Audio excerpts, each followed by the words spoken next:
Hello everyone, welcome back to my channel, and if you are new here, hi, my name is Natasha and it's fantastic to have you here. For today's video, we are unboxing and taking a look at Sefirot, the Spheres of Heaven Tarot. Hopefully I'm pronouncing that correctly. This is an 80 card deck and guidebook by Eliot Baum, Georg Hobmeier, Viv Tanner, and James Patton, published by Hay House. And thank you so much to Hay House for sending this deck our way. I am so excited to get into it. This was originally a Kickstarter game and tarot, I believe. So this retails for $24.99 in the US and $33.99 in Canada. And as always, in the description box below, I will link where you can legitimately purchase this should you want to. And whilst you're there, I do have a link tree that will provide you all of my social media, as well as my Etsy shop where I do private readings, and my Whatnot shop where I sell my handmade ritual items and crocheted goodies. So let's get into this. Don't resist the call of the void. Drawing from the history of tarot from Marseille and Rider Waite Smith to Kabbalah and esoteric lore, this deck explores the deep roots of tarot's archetypes, symbolism, and evolution. Featuring diverse representation and 3 unique lovers cards for readers to choose from. So awesome. Okay, journey to the distant shores of the mystical isle of Dioscoria and experience the bold gilded lines that breathe glittering life into the major arcana and court cards of this deck, while the minor arcana's elegant pip style is rich with numerical mysticism. So I already love that they announced that the minor arcana is going to be a pip style deck. And I did read the guidebook about how this was created, just because I wanted to make sure that I gave you guys all of the information you needed without having to have a 5-minute read. Don't resist the call of the void is there, and then there's the bottom of the deck. So basically, they created a board game and Kickstarter for that, and then the tarot came as an aside to it, which is awesome. They created their own world of Discoria, and they decided to do a pip style minor because it was already taking so long to create the characters and to revise and edit and all that stuff. So they decided to do the pip style. So they took in all of those traditional meanings and created their own deck. And I am so excited to see it because it sounds beautiful. So you do get the history, you do get information about how tarot came about, the history of that, as well as information on the fictional land, which is somewhere around the Indian Ocean. And then it does go into the card meanings, and then we have acknowledgments and about the creator. So the only spreads we have are, we have 1 card spread examples, 2 card spread examples, and then 3 card spread examples. So I'm excited to get to know this. It looks very interesting, and I love that it was just created from a collaborative source. All right, there is the back. It is a matte, which is wonderful. Let's talk cardstock. So it's similar to the Unfolding Path Tarot, that cardstock. I don't mind it. It is, like I said, a matte, so it's a little bit more flexible, but it still snaps back. So it is a little bit on the thinner side, but it isn't paper thin. I think it's going to be great to shuffle. I am not upset with it. I like the color scheme. Okay, let's get into it. And it was set in the year 1562. I'll have to double check, but 16th century. So I'm quite intrigued about it already. Very fun art style. Ooh.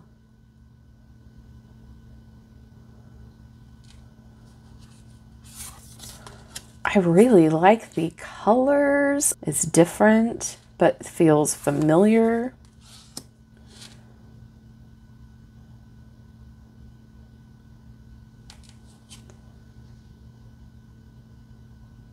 That bird is fun.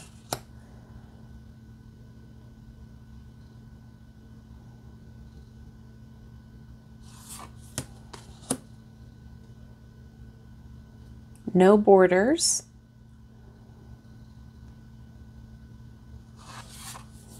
Okay, so we have different lovers cards to choose from, which is always a plus in my book, especially when I'm reading for certain people. So I love that addition.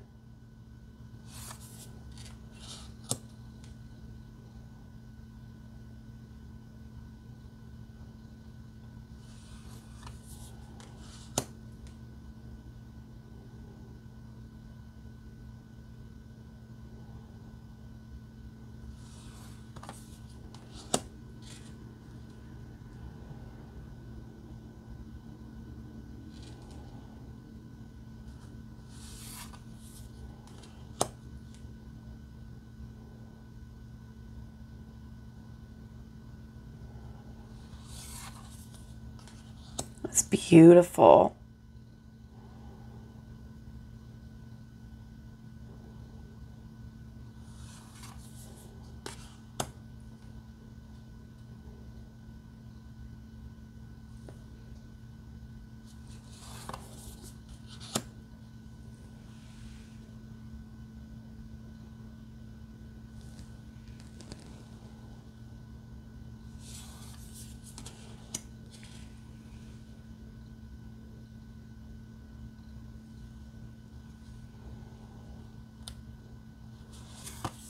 Ooh.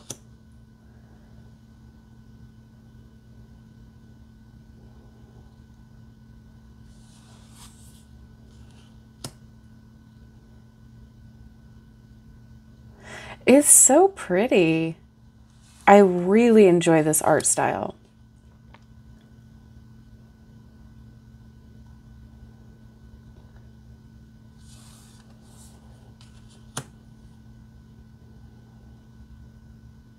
It's still dynamic without being too much or too vibrant.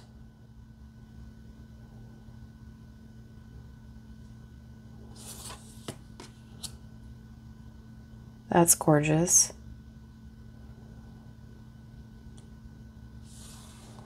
Oh.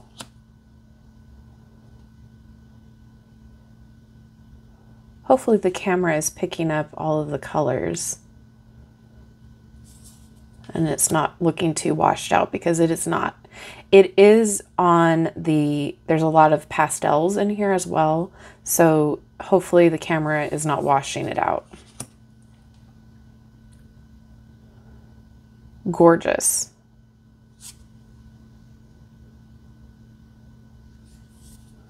Okay, here we go.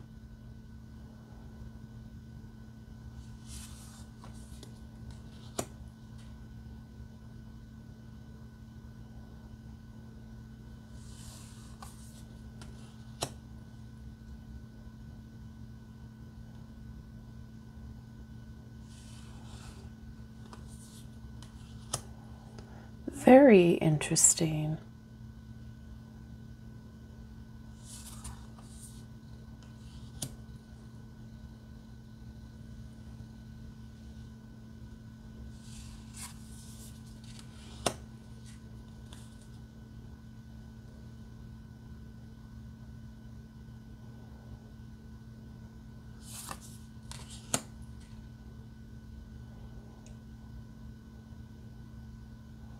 I really like the way that they did this, because it does have, you know, some Marseille vibes to it, but it also has some like movement to where you can kind of understand how the energy is going.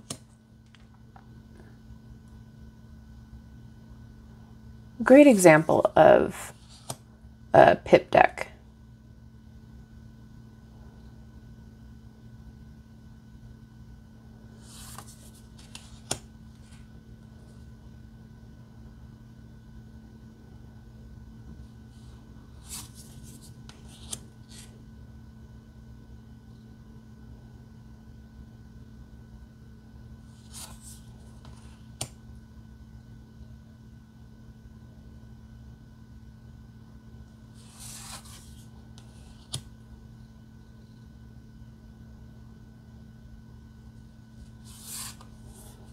Okay, so that was the wands. Now we have the cups.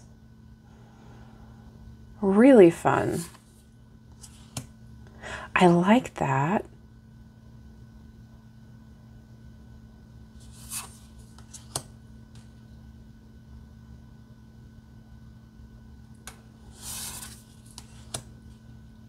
cute.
Okay, swords. Ooh, that is beautiful. I don't know why, but this is reminding me of Highlander all of a sudden. Like I got that hit in my head. Totally not relevant, but fun.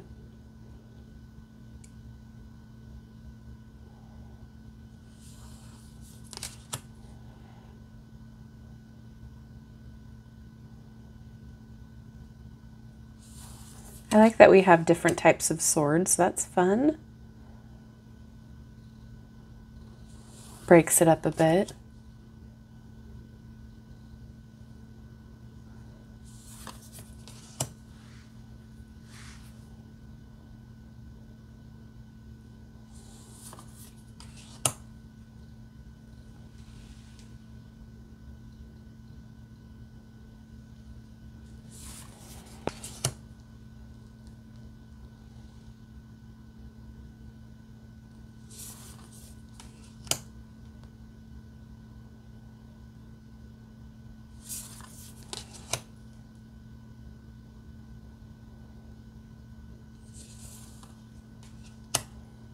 Oh, wow.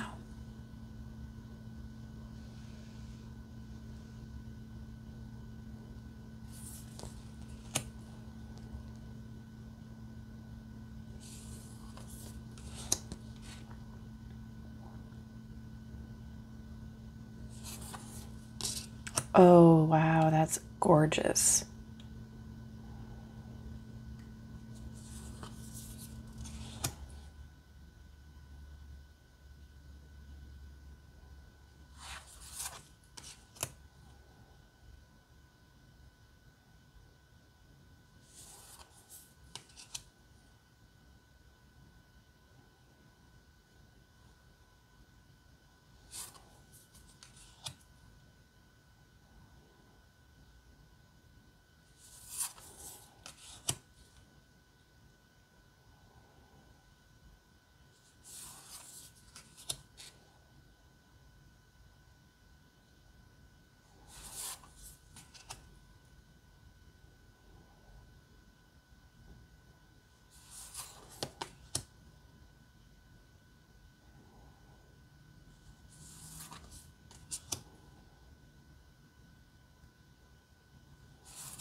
Oh my gosh, how cute.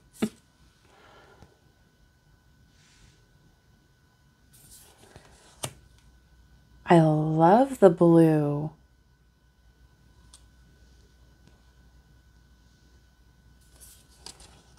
Oh, that's so sweet.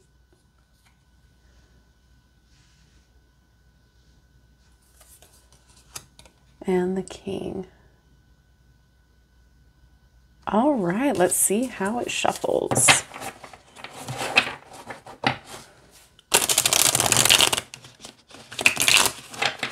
All right, let's try that again. There we go. Yeah, it shuffles fine. Don't have an issue. That first shuffle was my fault. All right, let's get a card to read. We're going to read for the Emperor. But yeah, I like how it shuffles. I don't have an issue. It feels good in the hand. I really do like this size for tarot. This is the size of the Chris Ann decks that I like to use. Also published by Hay House. So I really like the size. I tend to gravitate towards smaller decks just because of my hands. All right, so we are going to read for the Emperor. Here's a reminder of what the card looks like. Okay, the Emperor. Stability reigns supreme. The Emperor is a symbol of stability and is depicted seated on a throne from which he guides the universe by enforcing the rule of law. All creation is either in its proper order or shall be put to order. He may be an omnipotent being, but, much like the Empress, whose hard outer shell hides a softer core, the Emperor is willing to be receptive and playful to bend the rules when needed. This is what makes him a good ruler and differentiates him from a tyrant. At the same time, we can rely on his stability. He is closely associated with the number 4, the most stable number across the tarot, both in the minor and major arcana. No matter what chaos comes to pass, he has the power to be the axis at the center of things and bring soothing order when the world is disturbed, unhinged, and thrown into disarray. He can bring peace both to bodies and minds. As a symbol of stability, he is seated not on a throne, but within the landscape of his kingdom. His body is cloaked with the fabric of his cities, and he holds and displays the scroll of his laws, which knit civilization together. A goat sits beside him, the symbol of Aries, the sign of leadership, expressiveness, and passion. The sun rises behind him, bringing the light of his rule and wisdom to his people. I love that. Very great explanation. I just want to see about the minors here. Let's go to the wands here. Okay, so it does give a little blurb about the energy of the card as well, and it's a little bit shorter of a meaning, and that's okay. It's just enough information to get you by, especially if you are someone who is versed in the tarot. If you're a beginner, I still think this would be easy for you to use. It's going to probably be one of those things where it's a preference for you, whether you like the pip style or if you like a more like Rider-Waite style where they have a scenery attached to it. Again, there's nothing wrong with a pip deck like this. It's just depending on how you like to learn and how you like to utilize your intuition. There are a lot of people that prefer this type of deck just because it allows them to utilize their intuition a lot more than a scenery does. So it just depends on what you feel comfortable with. I love the inclusivity here. I love the different lovers cards. I think that was a wonderful touch. I don't mind the quality of the cardstock at all. I think it's great, and the price point is great. And the guidebook has just enough information, like I said, to get you by. And if you need more information, the tarot reference books are great. And I do have a video about that as well. But I love that this is based on their own world. It very much reminds me of the Heavenly Bloom Tarot, where they did the same thing, where they created their own universe for their deck. So this is fun. This is storytelling. This is also very cool and unique.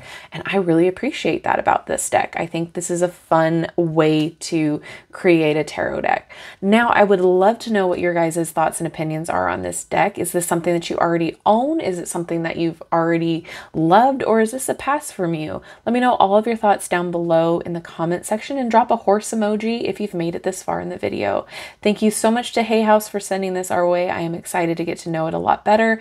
And thank you all for hanging out with me today and watching. I appreciate you guys so much.